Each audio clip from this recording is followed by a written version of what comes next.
Bonjour chers auditeurs de l'ODJ Média, notre chroniqueur de l'ODJ, Adnan Benchakroun, partage son avis et sa réflexion, dans un article qu'il a intitulé « Ne m'appelez plus informel mais plutôt économie populaire », qu'on écoutera ensemble dans ce podcast.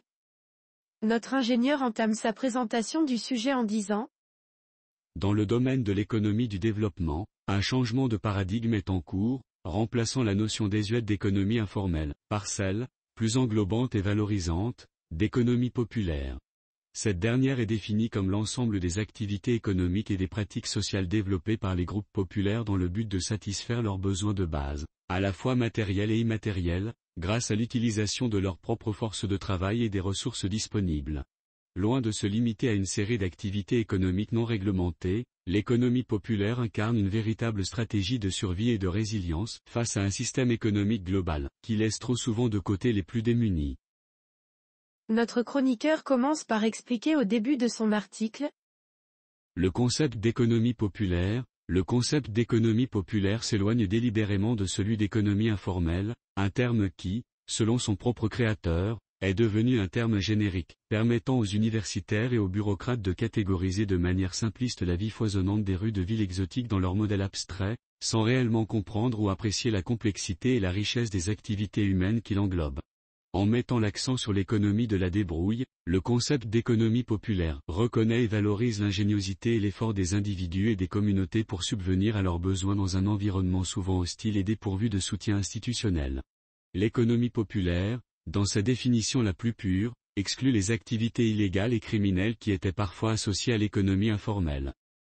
Ce faisant, elle met en lumière les efforts légitimes des personnes qui, dans l'adversité, trouvent des moyens innovants et créatifs de générer des revenus, de créer des emplois, et de construire des réseaux de soutien mutuel, qui transcendent les frontières de l'économie traditionnelle. Ces activités incluent, mais ne se limitent pas à, le commerce de rue, l'artisanat, la prestation de services divers, l'agriculture urbaine, et bien d'autres formes d'entrepreneuriat de base, qui forment le tissu de l'économie populaire. L'importance de reconnaître et de soutenir l'économie populaire réside dans sa capacité à offrir des solutions pratiques et accessibles, pour améliorer le bien-être économique et social des populations les plus vulnérables. En valorisant ces activités, non seulement nous reconnaîtrions leur contribution essentielle à l'économie globale, mais nous pourrions également mieux orienter les politiques publiques, pour soutenir ces entrepreneurs de la nécessité. Cela implique la mise en place de cadres réglementaires flexibles qui facilitent, plutôt que d'entraver leur travail, l'accès à des financements adaptés, et le développement d'infrastructures et de services de soutien, qui répondent à leurs besoins spécifiques. L'économie populaire est aussi une source d'innovation sociale, offrant des exemples inspirants de coopération, de solidarité, et d'auto-organisation, qui pourraient enrichir les modèles économiques dominants. En puisant dans les pratiques de l'économie populaire, nous pouvons apprendre des stratégies adaptatives, qui favorisent la durabilité, l'équité, et l'inclusivité, des valeurs essentielles pour construire un avenir économique plus résilient et humain.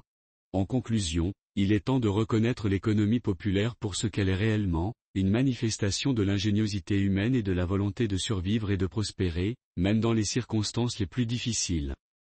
En déplaçant notre regard de l'informel vers le populaire, nous ne faisons pas seulement un changement sémantique, mais nous embrassons une vision plus juste et plus inclusive de l'économie, qui valorise les contributions de tous, et pas seulement de ceux qui opèrent dans les sphères traditionnelles du marché formel. C'est une étape cruciale.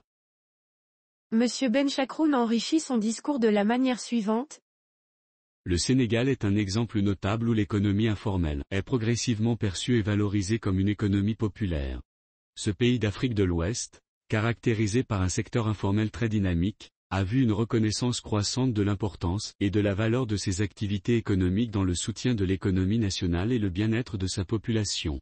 Au Sénégal, l'économie informelle englobe une large gamme d'activités, allant du commerce de rue à l'artisanat, en passant par l'agriculture et les services.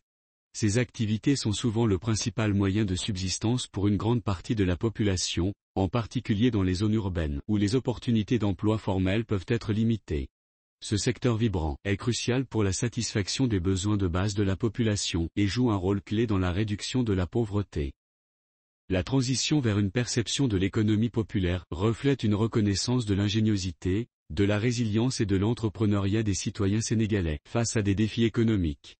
Elle souligne également l'importance de ces activités non seulement pour la survie économique des individus et des familles, mais aussi pour leur contribution à l'économie nationale dans son ensemble.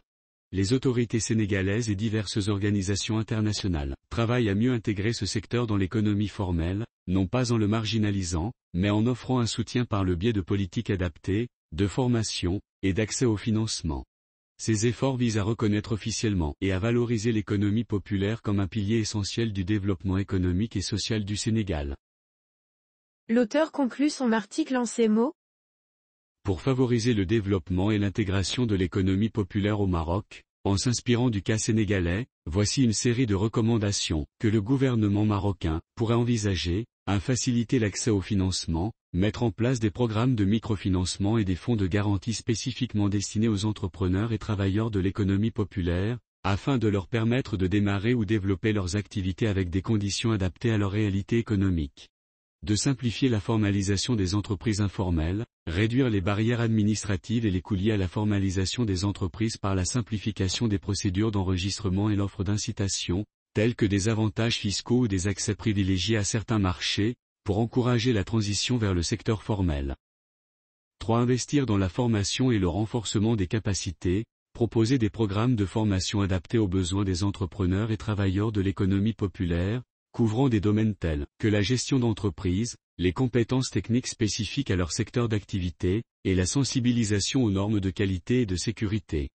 4. Améliorer les conditions de travail, élaborer des politiques visant à garantir des conditions de travail décentes pour les travailleurs de l'économie populaire, incluant la sécurité et la santé au travail, ainsi que l'accès à des systèmes de protection sociale et d'assurance adaptés.